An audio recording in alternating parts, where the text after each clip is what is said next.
এই রকম চিকেনের রসা কষা খেতে যা ভালো লাগবে দুপুরে বা কিংবা রাত্রে গরম গরম ভাতের সঙ্গে দুর্দান্ত স্বাদু কিন্তু। কিচেনে সবাইকে স্বাগত। তো এই কদিন হলো বৃষ্টি পড়ছে সব জায়গায় জানেন তো, ছেলে মেয়ে এত বায়না করছে চিকেন খাবে, সেই করেই দেখুন এখানে 50 টাকার চিকেন আর আলু নিয়ে এসেছি। তো আজকে একটুকু চিকেন বলে একটু অন্যরকমভাবে করব। এইদিকে দেখুন শিলনোড়াতে এখানে শুকনো লঙ্কা আর গোটা জিরে নিয়ে নিয়েছি, আর এখানে দুটো পেঁয়াজ, কয়েক টুকরো আদা আর কয়েকটা রসুন কোয়া। তো এইগুলোকে একসঙ্গে সব বেটে নিচ্ছি, দিয়ে ফিরে আসছি। সব মশলাগুলো বেটে নিয়েছি, শুকনো জিরে, শুকনো লঙ্কা আর আদা রসুন পেঁয়াজ। আর এখানে সেই মাংস আর আলু একসঙ্গে দিয়ে দেবো পরিমাণ মতো লবণ। তো এখানে আমি 2 চামচের মতন লবণ দিয়ে দিচ্ছি, আর দিয়ে দেবো হলুদের গুঁড়ো 1 চামচ আর 1/2 চামচ দিয়ে দেব। এবারে সবগুলোকে একসঙ্গে ভালো করে মাখিয়ে নেব। এই বাটা মশলার কিন্তু শিলনোড়ায় বাটা মশলার কিন্তু তরকারি স্বাদটাই কিন্তু আলাদা হয় বন্ধুরা, খেতেও কিন্তু ভালো লাগে। তো ছেলে মেয়েরা বায়না করেছিল বলে সেই কারণে নিয়ে আসলাম। তো ভাবলাম বাড়িতে বানাচ্ছি যখন, তাহলে আপনাদের সঙ্গে একটু শেয়ার করি। এবারে 10 মিনিট এই ম্যারিনেট করে রেখে দিচ্ছি, ফিরে আসছি 10 মিনিট পরে। গরম করে আর দিয়ে দেবো শুকনো তেজপাতা, ভালো করে গরম করে নেব।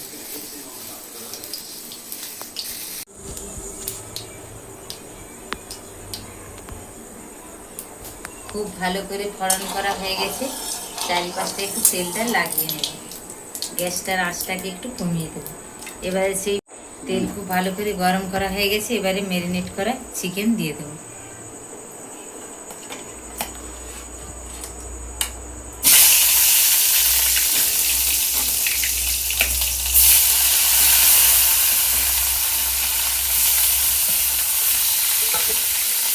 এই গামলাটা দিয়ে সামান্য একটু জল দিয়ে দেবো।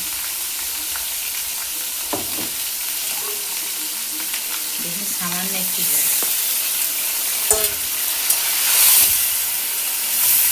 এবারে ভালো করে ঢাকা চাপা দিয়ে ভালো করে 10 মিনিট ধরে কষিয়ে নেবো। যে আজকে এই চিকেনটা বানাবো এটা একদমই কিন্তু রসা কষা বানাবো, খুব একটা কিন্তু এখানে বেশি আমি জলের ব্যবহার করব না। চলুন এবার ঢাকা চাপা দিয়ে ভালো করে কষিয়ে নেব। চিকেনটা কষানো হয়ে এসেছে দেখুন, আর কি সুন্দর একটা কালার এসছে বন্ধুরা। তো আলুটা কিন্তু এখনও সেদ্ধ হতে বাকি রয়েছে, একটু সামান্য বাকি রয়েছে। তো এটা আমি যেহেতু কাঁচা মশলা দিয়ে বানিয়েছি, তো এটাকে আরও কিন্তু ভালো করে কষাতে হবে। এই যে গায়ে গায়ে যে তেল জল ছাড়ছি, তো ওইটাকে একদমই শুকনো শুকনো করে নেব, তারপরে ফিরে আসছি। চিকেনটাকে অনেকটাই কষিয়ে নিয়েছি, সেই যে তেল ছাড়া আর জল ছাড়া ভাবটা ছিল একদমই নেই, একদমই পুরো শুকনো শুকনো হয়ে গেছে দেখুন। এবারে এখানে দিয়ে দেবো জল। আচ্ছা দেখাবো। আর এইদিকে আমার ছেলে দেখুন বলছে মা আমাকে দেখাও না। তো আমি বলেইছিলাম যে এখানে একদমই রসা কষা বানাবো, তো খুব বেশি কিন্তু এখানে জলের ব্যবহার আমি করব না, সেই কারণেই দেখুন। চলুন এবার একটু ভালো করে ফুটিয়ে নিই 3 মিনিটের মতন। ও দেখাবো না, এই বললে দেখাও মা। আর এই দেখুন লাইটটাকে নিয়ে বদমাশিগিরি করছি। চলুন তাহলে ফুটিয়ে নিই 2 মিনিটের মতন। এবারে গরম মশলার গুঁড়ো দিয়ে দিচ্ছি। তো বাটাটাই দিতাম, বাটাটা শেষ হয়ে গেছে, নাহলে খেতে আরও ভালো লাগতো।